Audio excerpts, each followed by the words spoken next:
right. So I'm going to be explaining the Unit 1 summative, which is a rhetorical analysis on an excerpt from Letter from Birmingham Jail by Martin Luther King Jr. First, let's go over the directions so we know exactly what is expected. The first thing is, of course, we have to read the text carefully, and you're going to be writing an essay where you analyze two rhetorical choices that Martin Luther King makes in order to achieve his purpose for his audience. There's a couple of things we have to do. In your first paragraph, you're doing the rhetorical situation. We practiced this in Unit 1. So you're going to tell me who is the speaker, right? What's the occasion? So the context, the history, the time, the place. Who is the audience? Remember, it's not everyone, but the audience is a specific group of people that Martin Luther King was addressing. What is the purpose? Think the purpose is the why. Is he informing? Is he persuading? Is he inspiring? What is that why that he wants the audience to do after they hear the speech? And last is the subject, and that's the main idea of the text. So that's if you read the text and you tell yourself, this is the claim, this is the main idea.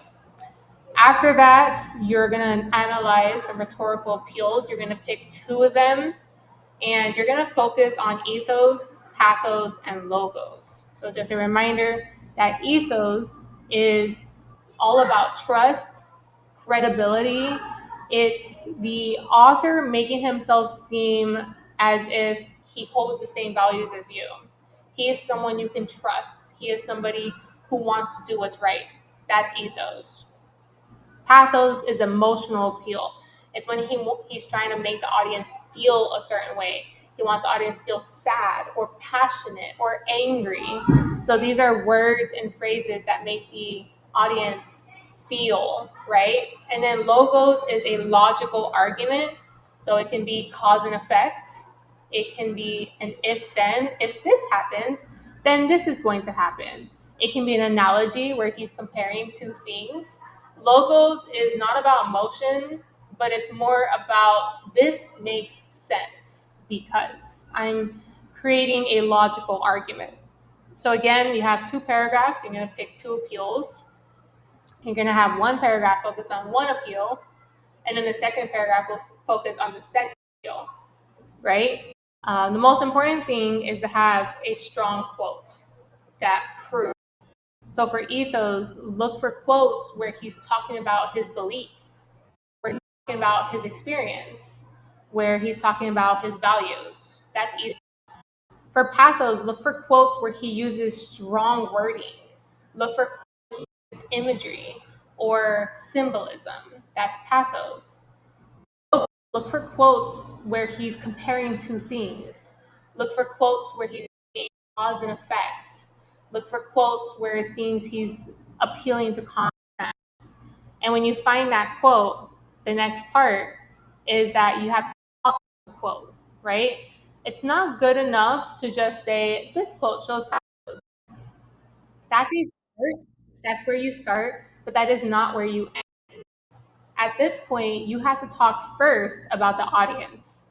How is the audience affected by the rhetorical appeal? So remember, if it's all about trust, then how does the audience trust after they see that quote?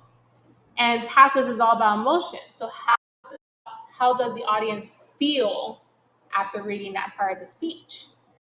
Logos is all about logic. So what does the audience think about after they read that quote? So the first thing is audience. After audience, you move on to purpose. You have to go back to the purpose of the text. Remember, what ultimately does Martin Luther King want? He wrote this for a reason because he wants the reader to do something afterwards. So always tie it back to the purpose. Does he want the reader to do something? Does he want the reader to think something? Does he want the reader to join a movement or any of those things are purpose? It's what he wants his audience to do with his speech. Make sure that you read the context. This context is given to you. This helps you create your soaps for the first paragraph. So it says, Dr.